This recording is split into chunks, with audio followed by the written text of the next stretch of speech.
Welcome to the In Love with PMDD podcast. I am your host, Dr. Rose, your PMDD relationship psychotraumatologist, and I help you stop the monthly PMDD breakups.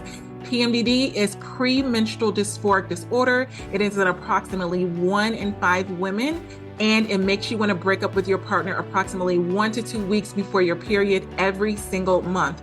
So as someone who has suffered with PMDD for over 18 years, I dedicated my doctorate practice to helping partners navigate those monthly PMDD breakups with everything from attachment styles, triggers, sensitivity to noise, sensitivity to touch, all of the things that you really struggle with when you're in PMDD. And I also dedicated my dissertation to a phenomenological study of the relationship experiences of partners of individuals who suffer with premenstrual dysphoric disorder. So I'm not just here to help the sufferer, the one who is suffering with PMDD. I am here for the partners as well. So if you need those private sessions, make sure you go to inlovewithpmdd.com and get those tools. So let's get into this week's PMDD trauma transformational tools that is going to help you stop the monthly breakups and stop the suffering and stress in your PMDD relationship. Let's get into it.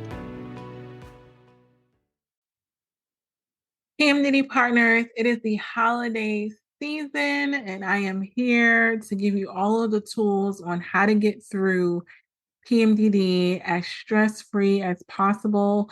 So for those of you that are in the US, we just passed Thanksgiving, Christmas is coming up, Hanukkah, all of the other holidays, Kwanzaa, all of the things that are coming at the end of the year and going into the beginning of the year. And I know you may be looking at your period app and like, oh my goodness, am I going to be in PMDD during these holidays? And unfortunately for me, I am part of that audience that is smack dab in the middle of PMDD for both holidays, for the Thanksgiving here in the US, my birthday, and then also Christmas and New Year's. I'm like, what part of the holidays am I not in PMDD? Like I am very disappointed in the lineup this year. But I know what that brings, and I know the stress that it brings for you and your PMDD partner and your relationship, especially if you're in that place where you're already going through it with your partner, with your relationship,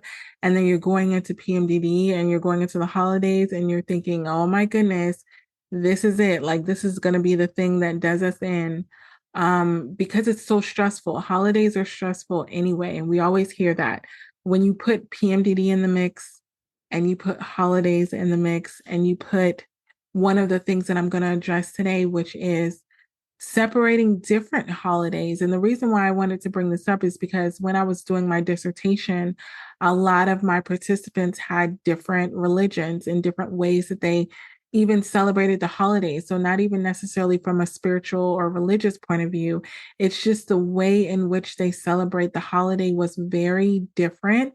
And they didn't realize how much stress that was going to bring when PMDD was mixed in. So I'll give you an example.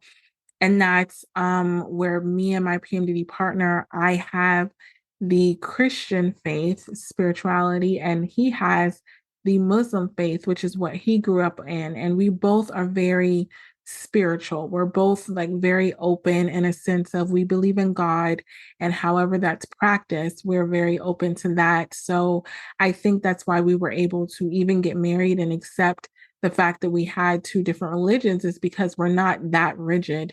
My PMDD partner, his family are devout Muslims and they pray multiple times a day. My family, I grew up with, my parents were pastors and we were always in church.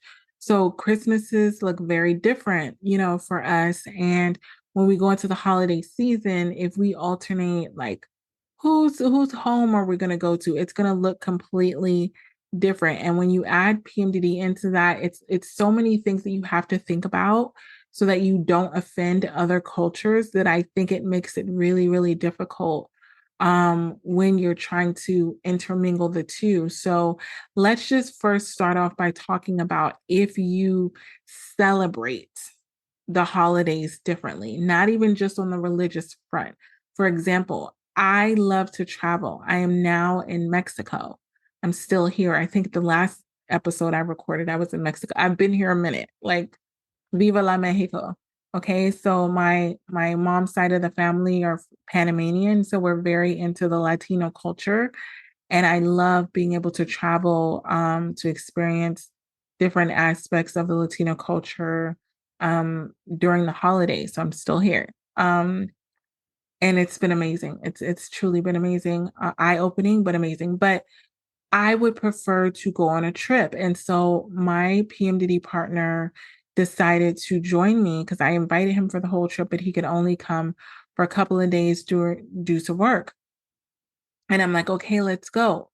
Mind you, the last two Thanksgivings, we were in Vegas, like at Buca de Beppo, which is one of my favorite, if not my favorite, Italian restaurants. So as you can see, I'm not very traditional when it comes to holidays.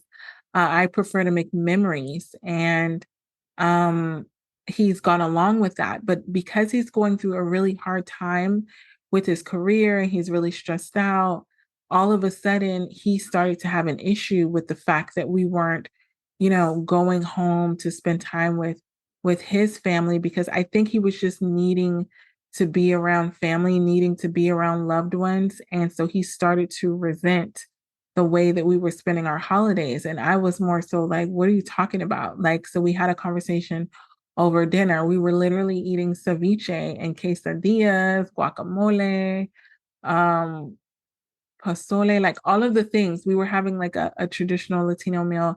And he was like, I don't care. He just came out of nowhere and was like, I don't care if you go with me next year. I'm going home to see my family during Thanksgiving. It's one of my favorite holidays. And I was like, whoa, like, where is this coming from? Because like I'm all for Thanksgiving. I don't like turkey. I haven't been eating meat. I've been on this journey, I would say about this is my third month of just eating seafood. So I cut out meat. It makes my again. I'm saying this because it's my body. I hate giving nutrition advice to PMDD partners because I don't want you to do it and be like, that didn't work for me, Dr. Rose. I'm telling you that my cycle has been lighter since I've cut out red meat. I'm not telling you to cut out red meat. I'm not advising you. I'm not a nutritionist. I am a personal trainer. So I will tell you that I have lost some lbs. I've definitely lost some weight. I definitely am lighter on my feet, but I'm very mindful of the advice that I give. So I'm telling you, for my body, Dr. Rose's body, I cut out chicken, turkey, steak, all of the things 3 months ago. And I've just been eating. First, I wasn't eating for 2 months. I wasn't eating anything that was meat related, like no seafood, no nothing. I was just like veggies. I started eating a lot of beans. The fiber was amazing to like flush out everything. And then I was eating, yeah, I think it was like veggies and beans, and I wasn't eating a lot of carbs, but I was eating more carbs than I would have normally eaten. So I was just being very, um, curious and intentional and creative with my food, um, because I was feeling like I needed a change. Again, only my body. So I did that. And then the third month, I was like, I really like, because I grew up where my mom used to have three things on our plate. Like I remember that, like she would have a meat, a carb, and a veggie. That was like a thing. So I was having a hard time with just a carb and a veggie. I was like looking at this empty spot on my plate, like, hello, it's me. So I was like, I need to do something about this. So I decided to start adding in seafood, and I've been eating like a lot of salmon, a lot of shrimp, a lot of different types of fish, and I have loved it. And I said, oh my gosh, I was getting the same benefits that I was getting from removing the meat without like adding it back in. So I still had the lighter cycle for this third month. And I was like, I can totally like go like and be a pescatarian. I was vegan before. So I always go on these journeys. That's why I say I don't like to, bring people along with me on my nutritional journey, because I could eat a steak tomorrow. Like I could decide, oh, I don't want to do this anymore, and I'm going to eat a steak. Like I'm not that rigid with it, but I try to do what feels best in my body, and I'm very intuitive. But I don't. I remember my friend did it with me, and then she was still doing it. And she was like, "Oh my gosh, you're eating meat again?" And I was like, "Oh yeah, I stopped doing that thing." Like she was so shocked. But yeah, so that's where I am right now. And so when we're here, like seafood and my PMDD partner, he's really a foodie. So he can pretty much find the joy in anything. And we lived in Honduras for a while. So we love their food. Ceviche is like our favorite. I'm literally looking for, if you know a recipe for ceviche, like please DM me on Instagram or email me rose at in love with PMDD because PMDD.com because I just being here in Mexico, I just feel like I could eat ceviche every day. And I feel like if I had like a big container of it, I would probably just be scooping out a little bit of it, like to snack on. And it's so healthy. Like, oh my goodness. So anyway, so yeah. So that's what we've been doing. And yeah, we were at the restaurant eating ceviche and all the things. And I think he had like even octopus or something. And he was like, if you don't come next year, I'm going home with my family to celebrate Thanksgiving. Excuse me. And I was like, okay, like I wasn't fighting him on it, but it was a very like aggressive statement. Like I was it pretty much like the record scratched in the restaurant. I was like, why are you so like aggressive about this? And I think it's because he really just needed that family, that family camaraderie that he needed that family camaraderie. And I don't really have that. I don't get homesick. Like I left home at 17. I've been in the military for 20 years now. So when I go home, it's not because I'm homesick. It's because I'm making a conscious choice to go home and spend time with my family. But it's not because I miss the good old days. Because in my mind, and maybe I could have said this in a easier way, but I just pretty much was like, oh, well, every single time I go home, like everybody's doing the same thing. Like I don't know if you're like me, but I literally went home, after basic training and all these things, and after being in the military for so many years, and I go home and everybody's doing the same thing.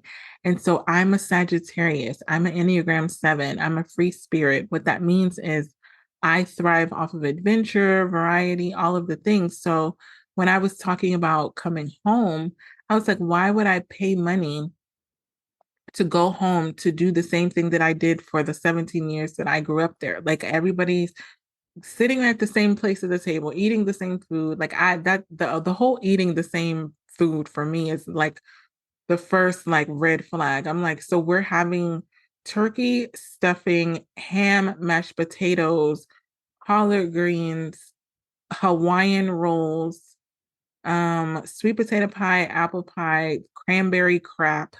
Like, like I was just like, I stuffing. And I think the combo that I would normally do in order to, because I don't like turkey. I would do the ham, the stuffing, the roll. I don't like mashed potatoes. Yeah, the ham, the stuffing, the roll, and the greens. I would like kind of like put on my plate. But I feel like it's like a record scratch. Like it's like I've done this again and again and again where I'd rather just travel to a foreign land and eat, whatever's in their culture that they eat during that time of the year or any time of the year. So I was basically saying that. And he was like, well, you don't have to be so demeaning about, what I'm choosing to do or what I want to do. And I was like, I never said I was. I'm just saying that's not my jam. Absolutely, I'll go with you. But I just want you to know, like, that's not my thing and I would rather spend it because for me also it's just a day. It's a day and then after that you're sitting around eating leftovers and like there's nothing else. I feel like when you go on a trip somewhere you can go on excursions. Like I was telling you last episode we went on camel rides and ATV rides and horse rides and we're going dolphin swimming with the dolphins and we're going zip lining. We're doing different things to where it's justifying the time off, right? In the military, you get leave, you get a certain amount of time off, and I try to make the most of it. So we got in I would say a pretty good argument over that because he got offended because he felt like I was talking down over something that he really like it he holds it close near and dear to him. And I really didn't understand it because I was like, what's the big deal? Like, it's just a meal. But for him, the meaning of the holiday, of spending that time with his family meant more. And I think I grew up with a lot of childhood trauma. So a lot of my childhood experiences weren't exactly the happiest. So I was ready to get the heck up out of there. So I can understand that we have different mentalities when it comes to going home. But I know, especially when I knew that I was going to be in PMDD, I'm like, the last thing I want to do when I'm in PMDD is to sit somewhere still and have to like ruminate over the fact that I'm in PMDD. I feel like when I'm on vacation, at least I can distract myself with really amazing views. And I was saying earlier today, I was walking through the veranda and like by the beach and by the waterfalls, they're playing like spa music, like on repeat all throughout the resort. And it's almost like my PMDD symptoms are so lessened because it's like, how can you really be miserable here? Like, yeah, of course you can, but it's like you got to try harder to really be mad because it's beautiful, it's serene, and so I think in my mind sitting around a table with people looking at me and forcing conversations about things that I could care less about um was just it sounded painful to me because it's like I'm going to do nothing but just focus on the fact that I'm in PMDD and this is the reason why this is so painful. It's because I'm in PMDD. And so when we had that conversation, he was like, "Well, we just have different values." And so I noticed that there was this fork in the road, and I was like, "Whoa, whoa, whoa. We don't have different values as far as valuing family, valuing spending time together, valuing holidays. We just want to spend them differently." And so that's why I wanted to have this episode because I think a lot of times you and your PMDD partner, you may be in that place where you celebrate holidays the way one PMDD partner likes it. And you've never really had that conversation where you really thought to yourself, how does my PMDD partner want to spend the holiday? Like, I think that that's such a good question. If you haven't asked your PMDD partner that question, I want you to like pause this episode and go really ask them because a lot of times your PMDD partner could genuinely be going along with something that they don't really want to do, but they feel like they have to do, and they feel like they would be a horrible person to say that they don't want to do it, but they actually don't want to do it. And I think it's so important to be transparent and really to be honest about what you consider enjoyable around the holidays.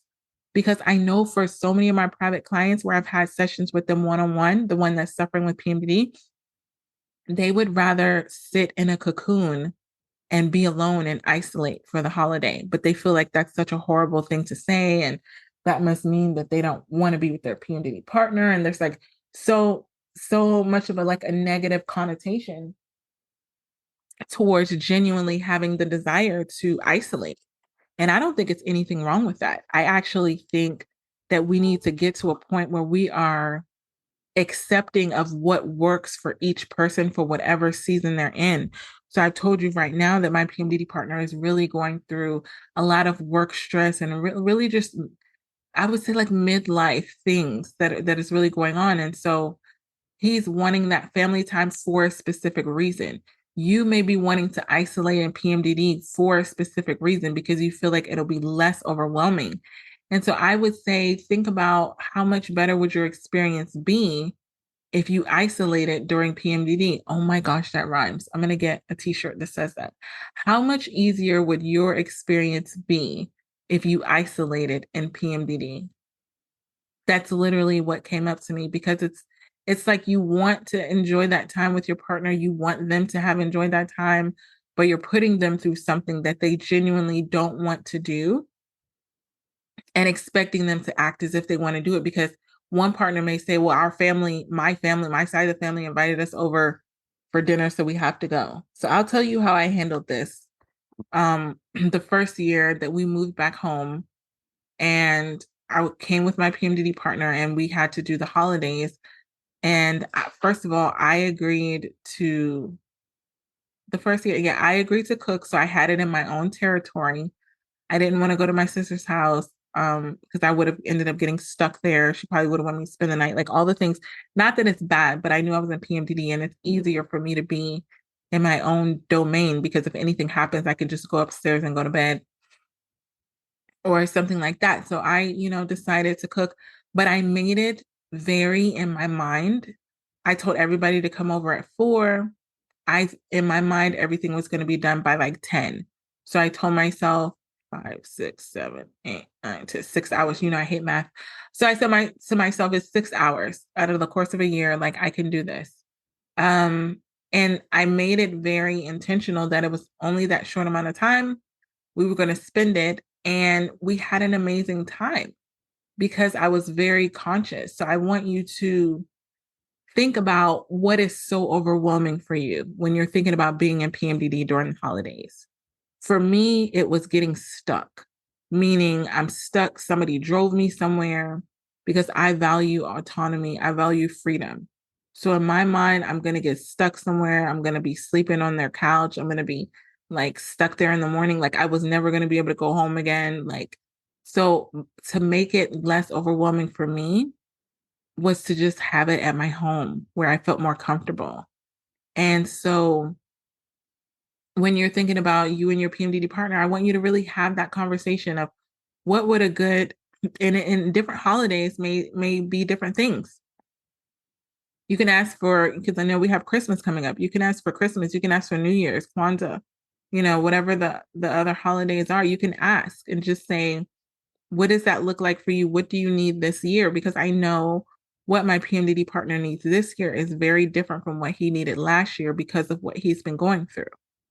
So every time you're about to go into the holidays, I want you to have this conversation with your PMDD partner so that you're on the same page, so that if your partner's suffering, you know why they're suffering. And you're not just sitting there like, why are they acting this way? Why are they being moody? If you already know, you'll be able to handle it a lot better. And as long as you and your PMDD partner are respectful to the differences in how you want to celebrate, you can just agree to disagree and celebrate the holiday together. So that's the first PMDD trauma transformational tool, is to really find out how your PMDD partner would like to spend the holidays this year. What does that, and ask this question, because this is what I always do in my private sessions. What does that look like? Don't say, I want to be with family. That's very vague. What does that look like? Are we going over their house? Are they coming over our house? Are they spending the night? Are we spending the night? How long are we going to be there? Like map it out so that when you're in PMDD, you can have a pot of gold at the end of the rainbow. You can have something to look towards where you're like, oh, I know exactly what I'm getting myself into. I know how I'm going to get myself out of this. And I know when I'm going to be able to rest again. Because a lot of times that's just what you want to do. Even if you end up going, I've had this so many times where private clients, they build it up in their mind that it's going to be horrible. And then they go to it and they're like, oh, I actually had a good time. It's like, yeah, you had a good time. But I think we overthink it in our minds of how it's going to be. And it feels so heavy and it feels so overwhelming that we don't even give ourselves the opportunity to enjoy it. So I really just want you to get to that place where you're like, oh, this is what I have going on. This is how I want to spend the holiday. And then find a way to agree on it. Right. And so I want you to know that it's natural to disagree. The fact that me and my PMDD partner wanted different things is because we're in two different places in our lives. Where I'm fine, I would love to travel because I have so many projects that I'm working on. It really helps me with being creative, and he really needs to be home, and that's okay. As long as you understand the why behind why your partner wants to do that, then you can support them with doing it. If I know that my PMDD partner wants to go home because he really just needs to be around his family because he's going through a hard time in his life, that's very different from me thinking like, oh, I just don't want to do what you're doing. Because then it's like, well, why? Like then you get the attitude because you're like, you're just going against me for no reason. No, there is a reason. And I want you to get to know the reason of why your PMDD partner wants to spend the holiday the way that they're saying that they want to spend it. Or do they want to spend the holiday? Is someone else asking them to spend the holiday that way and they really don't want to spend it either? Because that's another thing. My next PMDD trauma transformational tool is to stay agreeable during the holidays. Maybe it's that neither one of you want to go to your parents' house, but you're choosing to go. It feels way better to be on the same page and being like, we don't really want to be here. We love them. We care about them. We honor them. We really don't want to go to this, but we're going to push through and we're going to do it together. Then you can kind of give each other a high five and be like, okay, well, we're going to do this together versus one person pretending like, oh, I really want to be here. And you're really suffering in silence. So make new memories with your PMDD partner and make it that you're doing it as a team. Like if you're going to your family's house, go and turn it on. Turn on that I call it false motivation where it's not really there. It's like what I do sometimes when I do my morning routine. I put on some music and please, for the love of Bob, don't put on Mariah Carey. Like I can't. If I hear one of her songs again, I'm gonna be like, huh. But yeah, put on some music that you both enjoy, agree that you're gonna do it so that it makes the family happy, and then go and veg out and decide to recover however you want to recover.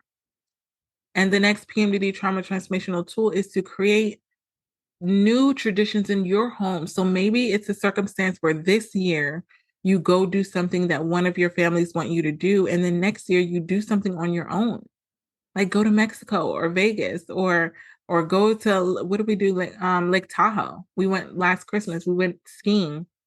Go do something where you just, and we got that from talking to our daughter and really finding out that she loved the snow and she wanted to go skiing, and just finding out what the individual people in your home enjoy doing and making a plan to do it. So I know financially it can look different for everyone. So if this year, it's out of the question because it's so close to the holidays, then go make a plan for next year. That way, whenever you're going through something right now, you can say, and next year we're going to do this. Like, yeah, we're doing this and it's not very comfortable, but next year we're going to do this. And this is the way that you're going to be able to get through the holiday season. But I know that it's going to be rough. I know that it's going to be stressful. I know that you're probably fearing it. But what I want you to remember about what I said in this episode is sometimes it's a lot worse in our minds than it really is in person. Like we're building it up in our minds. But this is why I have the stress free with PMDD partners package, because within this, you're able to have those private sessions with me and really talk about. I have actually had a client session with someone that was like in the bathroom of their family's home, and they're like, I'm freaking out right now. I don't know what to do, Dr. Rose, like help me. And I literally had a session to pretty much talk them off the ledge of feeling like they couldn't do it. And it's just having that high level of support of someone that knows that you're going through PMDD. Like I know that it's stressful. Even if it's not stressful, I know that it can appear to be stressful. So I want you to be able to have an outlet, because sometimes even knowing, and I said, even if anything happens, you can call me and let me know. We can have a session. Like we don't have to wait until Thursday. I'm pretty flexible with my private clients. If I have an opening, I try to be flexible for, especially around the holidays, for things like this. And I told them, if you have something going on, let me know, because I would rather you let me know than for you to try to suffer in silence and deal with it on your own. And sometimes it doesn't take a long time to just wrapping your head around everything, putting things in perspective. It doesn't take a long time, but it's very common during the holidays that you're going to have those stressful periods. And one of the things that we're talking about in my newest course, which is my partner has PMDD, now what? Or what to do, what PMDD partners can do around the holidays that'll make you feel more supported. So if you've not gotten that course, I'm going to put the link in the show notes. This is for partners that are genuinely wanting to know how to be more supportive, or if you know your partner is not being supportive to you in PMDD, you can gift them for the holidays with this course. It's very interactive. They're going to know exactly what to do to help you when you're in PMDD. If you've not gotten it, I'm going to put the link in the show notes. You can go to www.inlovewithpmdd.com so that you can get through this stressful holiday season while you're in PMDD and not be regretting it afterwards and be thinking about, I should have done this, or I shouldn't have done that, or I should have said this and I should have done that. I don't want you to have any regrets when you get into your good days. I want you to genuinely be able to enjoy them and for it to be as stress-free as possible, for you to lower your cortisol levels, lower that stress, and know that you got this during the PMDD holiday season. Until next week, see you. I hope this PMDD episode helped you and your partner in your struggles within your relationship. And if this is something that you know that you need help with and you need further support, individualized support, make sure you're going to inlovewithpmdd.com and you're getting those private sessions to really work through what you're going through in your relationship, specifically in regards to PMDD. And also, I want you to leave a 5-star written review on Apple Podcasts. What this does is it helps other PMDD sufferers and partners find this show that can help them get these free PMDD relationship tools. I remember what it felt like to not know that there were tools out there specifically for PMDD relationships. So I want to make sure that you are sharing these tools with others, share them on your social media, share them with people that you know that are also struggling in their PMDD relationships. Until next episode, this is Dr. Rose, your PMDD relationship psychotraumatologist. One more thing, I almost forgot. I now have the Fresh Start PMDD Partners Workbook. What this workbook can do is if you've had past traumatic experiences with your partner, past fights, past arguments, and they keep coming up every single month in PMDD, I created a Fresh Start Workbook so that you can deal with all of the traumatic experiences that have happened in the past in PMDD rage and all of these things so you can stop going through the same cycle again and again and again. So get that workbook. It comes with a video episode of the actual podcast that I recorded on getting a fresh start in your PMDD relationship. So you're not continuing the same cycle again and again and again. So make sure that you get that workbook. And if you need those individualized counseling sessions, you know where to go, inlovewithpmdd.com. Until next time, we got this. Love you.